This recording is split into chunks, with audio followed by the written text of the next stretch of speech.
All right, ADHD entrepreneurs, you don't hate posting. You hate what posting feels like. Because if you're anything like me, every time you open Instagram to post, it's like strapping yourself to a ticking time bomb, right? One word wrong, one bad engagement day, one bad take, and then like boom, right? Emotional shrapnel everywhere. And the punchline here is no one tells you. It's not because you're flaky. It's not because you lack discipline. It's not because you don't know what to say. It's because your nervous system is tired of being publicly on display. So if posting content feels like diffusing a bomb every time you open Instagram, you're not crazy, you're not lazy, and you sure as hell aren't bad at consistency. You're just running a business inside a body that registers visibility as an actual survival threat.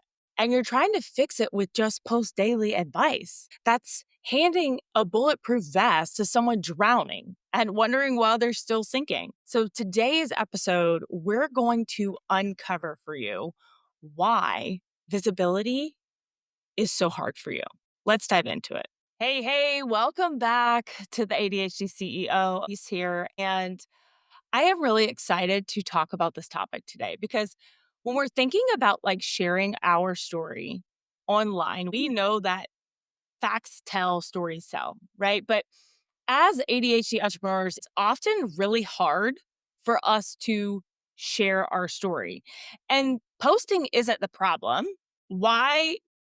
Hey, welcome back to the ADHD CEO. Alyece here. And today I'm really excited to do this new series in May. So now that we have fully embraced the ADHD CEO show, we're going to be talking a lot more about what this looks like showing up in your daily life. And something I've heard a lot of in my DMs since the rebrand is just how seen people feel, right? Because these are things that they don't talk about. We're often trained on social media to not talk about our failures or not talk about all the things that go wrong. Honestly, that's just doing a disservice to you and it's doing a disservice to your audience because sharing your full story is not only what will build connection, but it makes you feel alive in your business. And posting isn't the problem, right? It's the fact that our nervous system shuts down when you try to show up.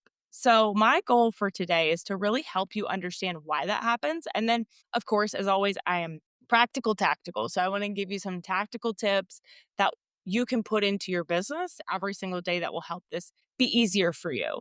Because the fact of the matter is, you don't have to hustle harder. You don't have to post every day or be consistent to be successful. There's a lot of entrepreneurs that don't post regularly and they're super successful, right? And there's a lot of entrepreneurs out there that have teams that do that for them. So it makes it easier. But if you're not showing up at all, you're not making offers at all, you're definitely not going to make any sales because people aren't even going to be aware that you exist. Okay. So I want to start by telling you a little bit about what this looked like for me. All right. So I left my job June of 2022, for those of you that don't know that. And I'll be honest, I had no fucking clue what I was doing. I kind of went into it with the idea of I was going to be a freelancer. So I was going to look on Fiverr, I get an odd job here and there. I knew I needed flexibility for my kids. I did not want to be glued to my computer 24/7, which is hilarious because that's actually what happened for quite a long time. But that's all I knew. And so I knew social media was a massive part of it. I did social media in corporate before I left, but for someone else, right? For something else. Selling myself, becoming a brand, I had no idea what that looked like, what that even meant. And so I'd sit down to write a post, and I start writing this caption out. And at that time, I would edit the caption, I'd rewrite the caption, I'd question my entire life purpose, honestly. And I would save it to my drafts and kind of just tell myself, I need a break. I'll circle back to this later. And there is no later. When your nervous system has already decided posting is unsafe or saying what you want to say is unsafe or being bold in your content is unsafe, it wasn't a strategy issue. It was self-protection, right? It was a self-protection response. It was my body's way of coding into safety before I even picked up the phone. And I did this for quite a long time. And I've shared on my podcast before, I've shared in my content before. I hired a mentor pretty quickly into my business because after about 60 days of sitting at my computer questioning what I did, fearful that I made the wrong choice. I knew that I didn't know enough. And I was watching YouTube videos into the night, trying to learn anything I could learn. But all of this terminology like lead magnet and funnels, I didn't know any of that. We didn't use that in the digital marketing that I did in corporate. So I was clueless. And I started one day, I remember building a website on WordPress. And oh my God, I am not a press girl, I'm gonna be honest. And I was like, I can't do this anymore. Like I got to find somebody that can tell me what to do. And so I hired a mentor pretty quickly. But the problem was the advice being given didn't work for me. And so I had to learn how to what did work for me, but it took me a long time to accept it.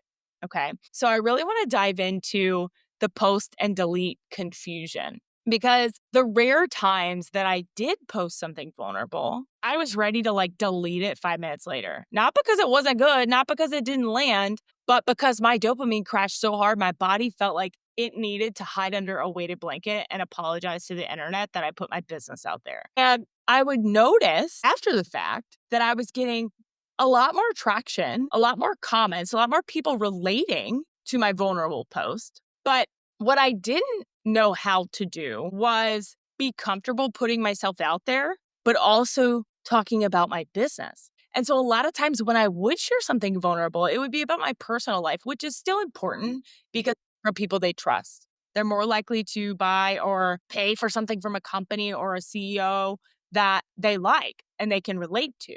But I didn't know how to take vulnerability and turn it into sales. And so visibility to me at that time didn't feel empowering. It felt like exposure therapy, right? And there was like no therapist there. A bunch of people in the comments saying, oh my God, I struggle with that too. Or, oh my God, I can relate to this. But not anyone saying, hey, that's awesome. Let's work together. Here's my credit card. And so I figured out pretty quickly how to be more vulnerable, but I didn't know how to turn that into connection with customers. And so after a while, it was like it was working, but it wasn't in the right way. So I just was like, being vulnerable doesn't work. We got to go back to being authority and just posting what people are doing wrong and sharing about my business and sharing I can help them. And so I very quickly learned that vulnerability gave me visibility, but I also learned that I was scared of it because I was getting all of this attention to things I didn't want attention to. I wanted attention on my business. I wanted to make money. I needed to make money or I was going to have to go back to a job. And so that kind of led into what I would call like my avoidance story. All right. And it wasn't just the posting. I could answer 20 random comments like it was nothing. You know, a GIF here, an emoji there. Oh my God, this is awesome. Thanks. Right. But one DM from a lead, my chest would get tight. My palms would sweat. I would sit there and stare at it, like on the computer or the red bubble on my phone, depending on if I was working mobile that day. But my mind was racing through every possible way I would blow it. And it's not that I didn't know what to say, it was that my nervous system decided that being visible might mean be rejected. And my entire body would like registered that as an emergency. And fear of rejection is absolutely a real thing for ADHD people. It holds us back in a lot of ways in our life, in relationships, in career, in business, in parenting, so many ways. And I actually have an entire episode about this on my Secret podcast. So if you haven't already grabbed that, I'll make sure that it's in the show notes or you can DM me Secret25 on IG and it'll automatically send you instant access. It's not a podcast you can search for. You have to get access from me. And I've had a couple people actually ask about that. And so not to get off track, but the reason it's on the Secret podcast and not my public show is because it is very vulnerable. It is very vulnerable. I walk you through a lot of my own personal struggles on that podcast in that mini series. I want it to feel intimate because it is me sharing a lot of real struggles from my life, not as a coach, but as a fellow ADHD entrepreneur. And so definitely get access to that if you haven't already, because I walk you through everything from like home life struggles to business struggles and so on. But back to the story here. So started showing up more vulnerable, got more visibility, got afraid of it because of the DMs I would get. Right. So I go back to, I'm just going to be like I'm a sales chick. Right. So I'm going to do a bunch of lead gen posts, a bunch of authority posts, and I lost that personal connection for a while in my content. And that showed in my sales because people didn't know enough about me to want to spend money with me. They believed I was an authority, but did they trust me? And so after that fear of being seen and that survival threat was recognized, that was something I had to recognize. Okay. I had to have an identity shift. Once I was able to get over that, everything really just got so much easier because you're not struggling with posting. All right. You're struggling with feeling safe enough to stay visible. Because if you've spent your entire life masking, managing shrinking, explaining your brain to others to survive, of course, showing up raw and real and imperfect online feels like walking into traffic naked. You don't need more content calendars. You need a nervous system you can trust. And visibility isn't about volume, okay? It's about regulation. So when I say you're not feeling safe enough to stay visible online because you've been masking for so long, this is what it looks like, okay? I want to give you some examples of what this looks like in real life. So, managing shrinking and masking, right? This is me maybe apologizing for saying something that offended someone, right? I was trying to be empathetic or I was trying to shrink myself for them. Maybe I had an amazing idea and someone took it offensively, like their idea wasn't good enough. And I had to explain to them, I'm sorry, my brain just comes up with all these ideas. I didn't mean to offend you. Your idea was great, but this, I'm just coming up with ideas, right? This is what it looked like for me, shrinking. So in corporate, I had a lot of ideas, okay? A lot of ideas. And I mean, I'm going to boast myself here a little bit, but 9 times out of 10, my ideas were awesome. All right. That's how my brain works. I see things other people can't see. I see holes and gaps that other people can't see. That's my gift. And rather than coworkers or bosses, and this isn't just one job, this is many jobs, taking advantage of that, they would look at it as a threat, right? They would look at it as a threat. If someone 3 levels down had a better idea than them, their own insecurities would project on me. And the reason we couldn't use my idea, it wasn't theirs. Or even fucking worse, they would steal my ideas, take credit for my ideas, rather than lift me up and empower me and say, run with this, make this awesome. It was like, oh, no, no, no, we can't do that. And there was every reason in the world. And so a lot of your avoidance strategy comes from, that fear of being seen. And so if you've been masking your entire life, trying to kind of hide in the shadows, not be seen, because every time you were seen, you were shut down or you were told to be smaller or you're too loud or you're not paying attention because you're daydreaming because you're bored as shit, right? If you've been told those things in school or at a job, of course, you're bringing that into your business because you're searching for permission to be creative. You're searching for permission to be ADHD. Doesn't that sound absolutely ridiculous now that it comes out of my mouth? You're searching for permission to be ADHD. And it's just wild to me, but it's my lived experience. So your nervous system isn't broken, it's just exhausted from trying to keep you safe in a world that keeps asking you to mask who you are. All right. And here's where everything changes. I'm going to give you some tactical tips. Here's where everything changed for me. So when I stopped waiting for the perfect post, okay, if it was 80% ready, it was going live. I got momentum building, right? I could have spent another 4 hours in Canva rearranging my fonts, even though I've had the same exact fonts since like I built a brand kit in 2022. I would still overthink it every damn time. And so if it was 80% ready, it was done. It was going live. And when I started adopting that, and that's hard, it is so hard. It is so hard. I posted a reel this morning, and I usually don't post the same day. Like I usually batch my content, but I was feeling called to share something. I refilmed that reel 4 times. I know. I didn't even follow my own rule. And I had a ton of extra time this morning. So I was like, okay, I'm just going to do it one more time. I'm just going to do it one more time. But I have got to live by the rule 80% ready. It's going live. Same thing with actually going live. So for the first 2 years of my business, I went live every Wednesday for an hour. Okay. And I stopped that this year because my energy doesn't have the capacity for me to be the best coach in my programs and the best, most free value person out there.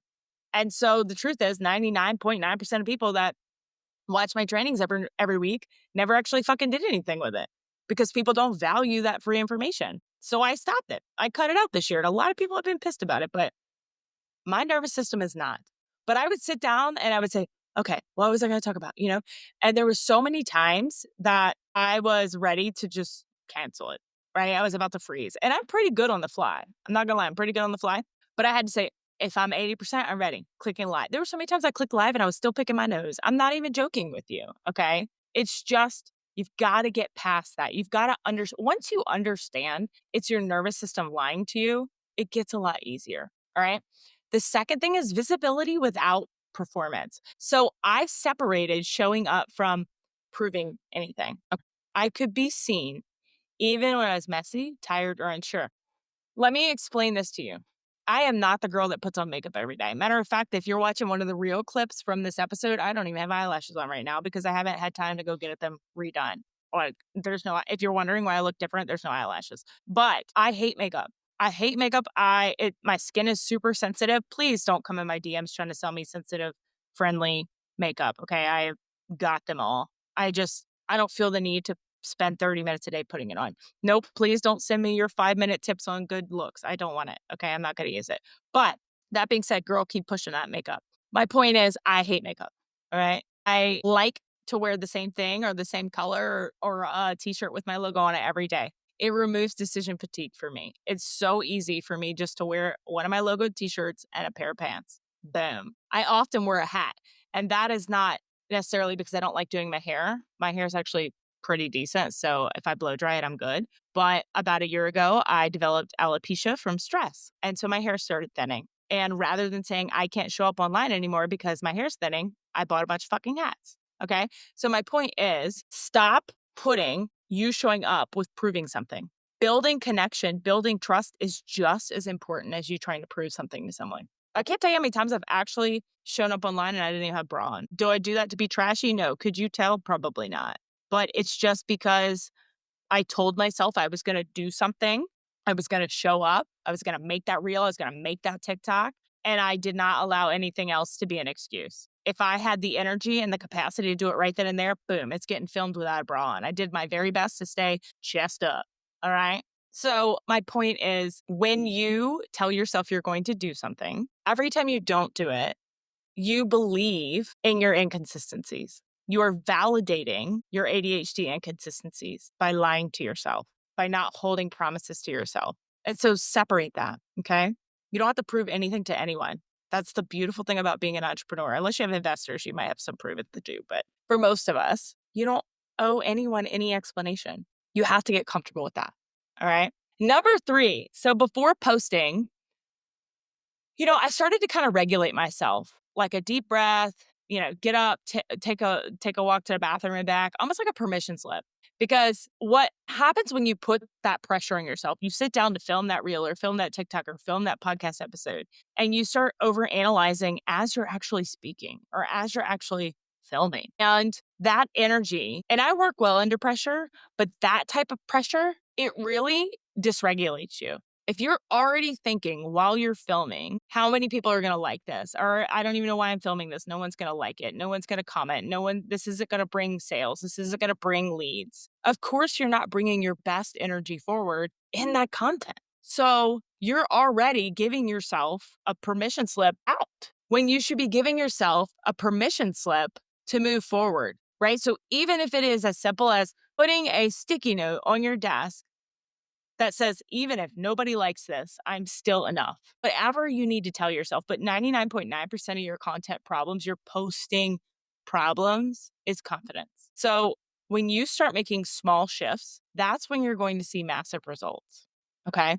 So Inside Focused and Free, my membership, that's exactly what we work on. I don't just teach you how to post. I teach you about rebuilding your business so that visibility feels like breathing, not like battling. Because if you're tired of ghosting your audience or second guessing every word or holding your breath every time you hit publish, it's a dysregulation in your nervous system. And it could be a lot of different things. And that's what I help you do in there is I help you kind of dissect what it is. Are you fearful of showing up 100% you? Are you masking online instead of in real life now? Is it that you feel disaligned with what you've been doing, but now you're worried about pivoting because you are worried you're going to prove to yourself that you're inconsistent, like you've always been told, or you're flaky, or you're ghosting, right? So this is really where it's all about being plugged in to your nervous system. And the same goes for when you need to take a rest. The same goes for when you need to go all in. The same goes for when you have that really hard pull or tug telling you to do something, even though the odds are stacked against you. All the information about the Focused and Free membership inside the show notes, or of course, you can DM me the word focused on IG and I'm happy to chat with you about it. But your brilliance was never meant to be hidden. It was meant to be felt. You know your zone of genius. You just need to get your nervous system on the same page. And that doesn't happen when you let it shut down every time you try to show up vulnerable. So being confident, being audacious without being aggressive, right? Visibility is scary, but it's important for you to understand that vulnerability does equal visibility. And so until you are vulnerable enough to be 100% you and you're confident in who you are, visibility is going to always feel like a challenge. So if this resonated with you at all, I would love for you to take a screenshot of it, throw it in your stories, tag me. I'd love to share you with my audience. If you got any specific takeaway from this, shoot me a DM on IG. I would love to hear. Shoot me a voice memo. Tell me what, really stuck out to you, what you can relate to most. And of course, I have tons of resources in the show notes for you, but this is your sign. If you are really struggling with how to show up 100% authentically you as your ADHD self online, I want to see you in the membership because that is exactly where we build momentum for your business every day. And that's what's lacking right now is momentum. When you have momentum in your business, you're 100% more confident. You're going to show up more confident and the sales come from the confidence. There are people a lot less qualified than you that are making a lot more sales than you because they're showing up confidently talking about something they probably know absolutely nothing about. So until next time, make it simple, make it social, and make it awesome. See you soon.